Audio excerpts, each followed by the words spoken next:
what new risks does machine learning bring to the table? That's a great question, Eduardo.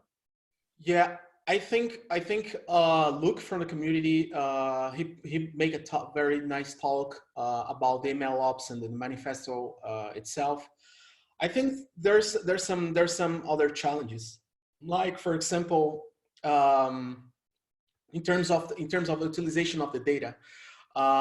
Here in Europe, I mean, this cannot be applied by guys from the US or South America or other continents. But here in Europe, for example, we are ruled by GDPR, for example. And I think it's the Recital 71, I guess, that regulates that the right of explanation. So every time that we make some kind of algorithm decision making for any platform that involves some kind of user, the user has the right to receive the explanation. So it means that, for example, in the old traditional software engineering, the thing that I just go to the ifs, see the rules, and then make the debugging and so on. But some data artifacts, some kind of machine learning models, for example, cannot bring this kind of explainability for you, for example. Like, let's say that you're using some text classification using PyTorch, using VGG16 architecture and so on. You train for, I don't know, 5,000 euros in 4, 5, or 6 GPUs, LinkedIn, and so on.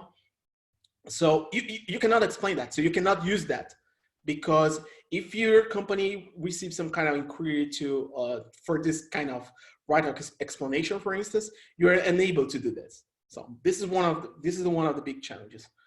The second point, I guess, I think it's the I think this is a part of the fault of the culture of the data science that I see today, is that there's tons of very little hacks, tons of shortcuts in terms of the way that things are done, especially in production, and we are just putting these things in place and doing automatic decisions on top of that.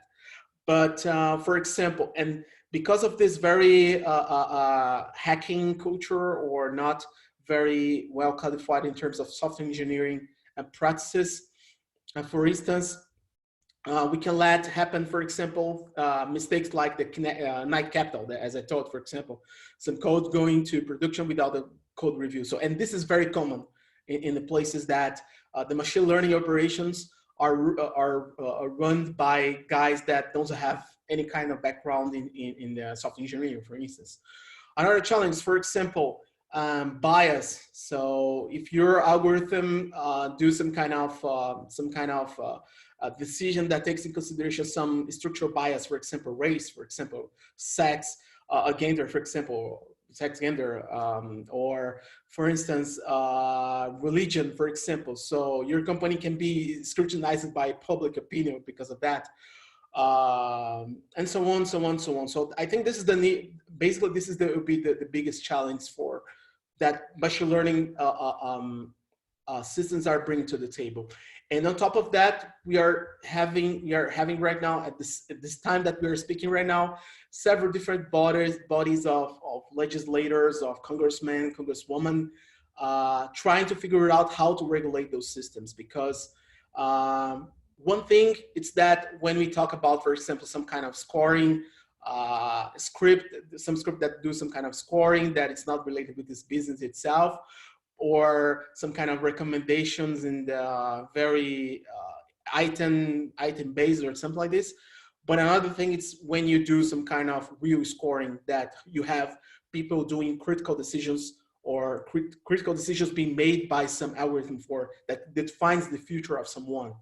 For example, one single example of this, for example, YouTube, that do some kind of problems in terms of radicalization, let's put that way.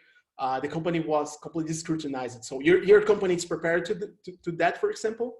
If yes, so you can continue using that. If not, for example, you should be concerned about this new challenge of this that machine learning problems bring to the tables right now for companies.